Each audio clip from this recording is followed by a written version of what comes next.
If you loved the Bake Off last week, you were probably watching last night 4 celebrities back in the Great British Bake Off tent for Stand Up to Cancer, including comedian Katherine Ryan. And she had some advice for her fellow bakers, not about cakes. Oh, I love her. I love her. I mean, she is a comedian. You might think she might be joking, but I thought it was quite an interesting idea, Brenda, wasn't it? That, you know, if someone's come out of a relationship and they've made mistakes or, you know, things have happened, that they might be more kind of open to learning your ways. Well, it's more about compromising for me. But I think if you've been through a divorce, I've been through a divorce, and it's quite a harrowing experience for some people, whether that's emotionally or financially. Or both. Or both. And so I think if you know, ultimately, I want to meet somebody and stay married to them and want that fairy tale. You know what I'm like, I'm that one. But I think that you can learn so much from somebody's previous experience. And for me, it was communication, like I've said. I've learned to compromise on that side of things. Because I felt that I didn't, yes. And that affected the relationship? It affected the relationship hugely. You know, if you can't communicate about your emotions to say how you feel, you can't communicate over the money because it's like a joint bank account, who's doing that, who's doing this. You can't communicate over who's going to discipline the children if they have to. I think, you know, it works both ways. But, yeah, I'd like to think that I'm lovely material as an ex-divorce, as a divorcee. Brenda, that whole poignant speech was all about what's wrong with you and not what's wrong with them. You know, it takes two to make a relationship work. Brenda, how about looking at it differently? Okay. How are they going to fit in with you? You're perfect. What's wrong with you? Stop doing yourself down. As far as I'm concerned, when someone comes along, they've got me. This is what I'm like. It's fit in or, you know, move off. So I know we haven't got a lot of time to discuss your 27 marriages, whatever it is, but... No, I've only married one man who was divorced, but they'd all been round the block, let's put it that way. I didn't have any, you know, learner drivers. They'd all been through the learning school of life. And in my experience, no man over 35, 35, 40, I don't know what Denise is going to say about this, you can't really change them.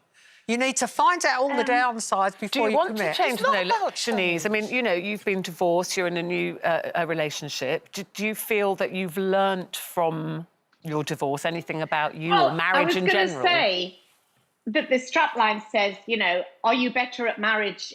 Do divorcees make better partners? In which case, Janet and I should be award winners because we've had that many between us. But I think with me, it's about being older, not necessarily divorced. I think going into my 3rd marriage, I didn't necessarily know what I wanted, but I knew what I didn't want. And what I do, and I know I was guilty of not doing it before, is I'm much more careful to nurture this marriage. And that doesn't mean being, it always sounds a little bit subservient in that way. And I think, you know, that's absolutely not the case. But if my marriage is rock solid, then I am happier. And so I really take care and put effort into certain areas of my marriage that I didn't before. I wanted to ask Janet, though.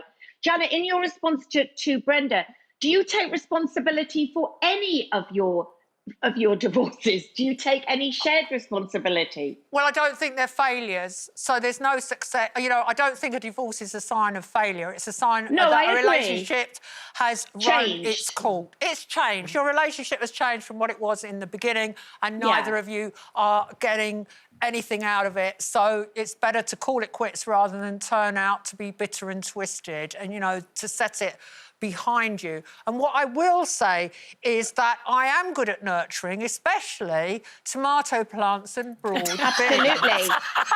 But, you know, that's a really good point. And I was hoping we'd get back onto that subject. Yes, we were, Denise, weren't we? But that's an interesting point. I haven't heard people say that before, is that why do we always think of it as failure? It's not a failure. You know, because we do, you know, you say yourself, you feel like you failed. Colin's talked about it, like you feel like you failed at something. It is a failure for me because I entered into it wanting to... Yeah, sorry to interrupt you, Brenda, but you do beat yourself up about it. I'm not beating myself up. I'm just acknowledging what I can bring to a table for somebody, and I'm acknowledging that I realise it's about compromise with all relationships.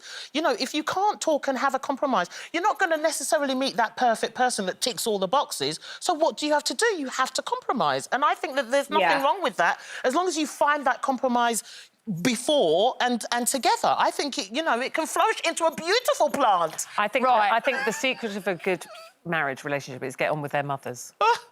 Well, I think the relationship between all men and their mothers is very complicated and difficult for wives. And I'm going to be careful what I say after that. Yeah, no, but they say it's quite telling. I'm going to be that woman, aren't I? Because if Jack gets married, I'm going to be the mother. You'll be the mother-in-law. I'll be the mother-in-law. And I Yes. kind of wonder what kind of mother-in-law I would Well, I've be. had a load of mother-in-laws, and in my experience, you're never as good enough. You're never what they wanted for their son, and you're always going to fail in that regard. And But I think that about dads, that nobody's good enough for their daughters. Yeah, They're little probably true. princesses, really. You have to I'm just very find a lucky. I common do love ground. my mother-in-law.